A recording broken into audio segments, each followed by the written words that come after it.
Paris, 1925.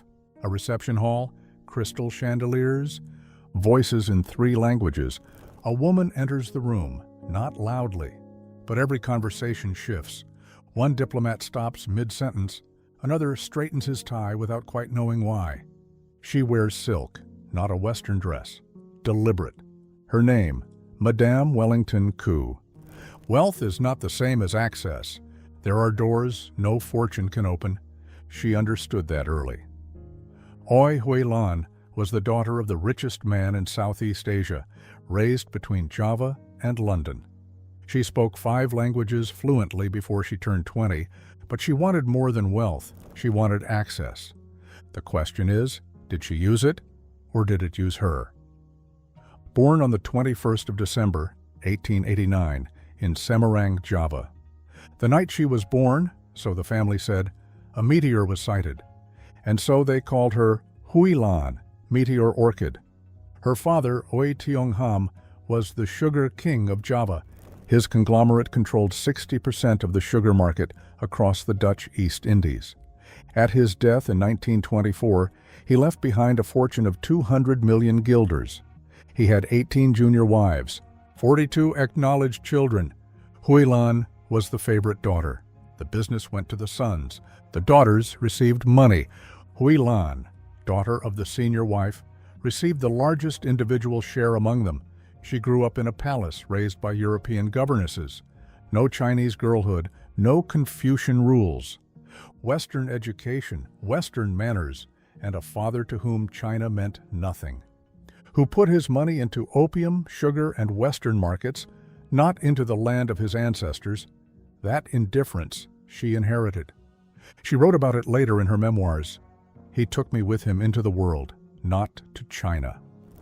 London, 1909. First marriage. A British consular agent. She called herself Lady Stoker and became known for dancing, flying fast cars. The marriage failed. In 1919, she filed for divorce. What came next was no accident. Her mother and sister had someone in mind, a diplomat, a widower, father of 2, Columbia doctorate, China's most prominent diplomat. Wellington Koo, 1919, the Paris Peace Conference. Germany had occupied Shandong. Japan had taken it from them. China wanted it back. Koo, 31 years old, delivers a speech that changes the room.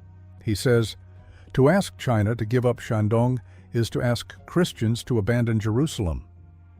Woodrow Wilson walks up to him afterwards and congratulates him personally. The news spread.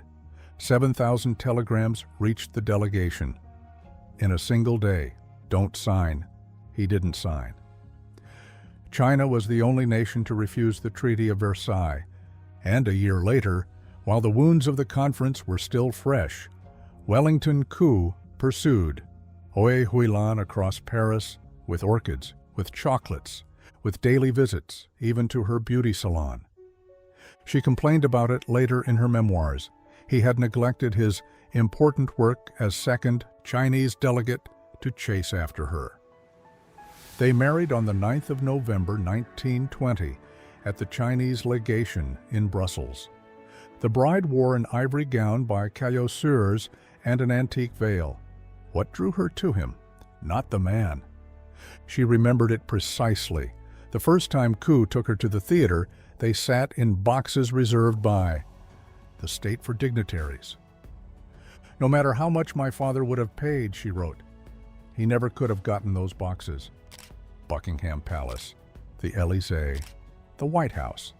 That was the price, that was the offer, and she accepted and delivered in return something Koo could not afford on his own: money, style, presence. 1921, Koo is appointed Chinese minister to Great Britain. Punch publishes a ballad mocking his name, a foreigner with a funny name, not to be taken seriously. King George V responds. To make amends, he invites Wellington Koo and his wife as guests of honor to a state ball at Buckingham Palace on the occasion of a visit from King Albert I of Belgium. Madame Wellington Koo arrives in a gown by Charles Frederick Worth and a Cartier diamond tiara. Vogue calls her a citizen of the world. The message was clear. China, poor, fractured, ruled by warlords, had a representative who moved through a room full of European royalty as if she belonged there. This was not diplomacy in the classical sense. It was something else.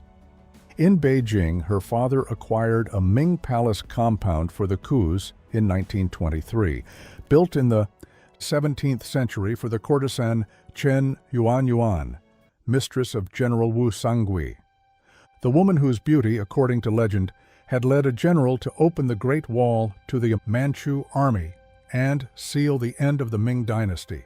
The Koos moved into the palace of a woman said to have changed the course of a dynasty. In 1925, Sun Yat-sen and his wife Sung Ching-ling came to stay as guests at their Beijing residence. Sun Yat-sen died there. And Hui-lan? She was simultaneously the hostess of China and someone who, until her marriage, had barely given China a second thought. From October 1926 to June 1927, Wellington Koo served as acting president of the Republic of China. Hui-lan, First Lady, 11 months. She subsidized Chinese embassies from her own inheritance. She renovated reception rooms. She paid for what China's foreign ministry could not. Summer 1939. Villa Trianon, Versailles. Elsie de Wolfe throws a party for the Maharani of Kapurthala. On the guest list, Coco Chanel, Elsa Schiaparelli, and Madame Wellington Koo. Some called that evening Europe's last swan song before the Second World War. She was there. The war comes. Koo is posted to London.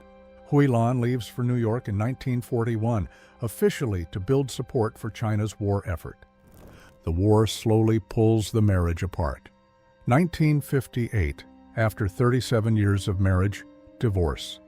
And then, she writes, 2 memoirs, the first in 1943, the second in 1975, No Feast Lasts Forever, after an old Chinese proverb. A friend told her it was the saddest one he knew. Historians read these books carefully and notice something strange. Important events are missing. The first marriage is glossed over. Her distance from China, the indifference she inherited from her father, is rewritten. In the memoirs, she has always been Madame Wellington Koo. The woman who represented China had, as a young woman, wanted nothing to do with it. That gap between who she was and who she became is what makes her interesting. She was not China's ambassador by conviction. She became one through a marriage she entered for other reasons. And then, this is the remarkable part, she became it for real. Or did she only ever play the role? The only source that could answer that question is her memoirs, and she wrote them herself. Oei Hui-lan died in New York in 1992. She was 103 years old. Her name means Meteor Orchid, something that appears in the sky, brilliant, unmistakable, and then is gone.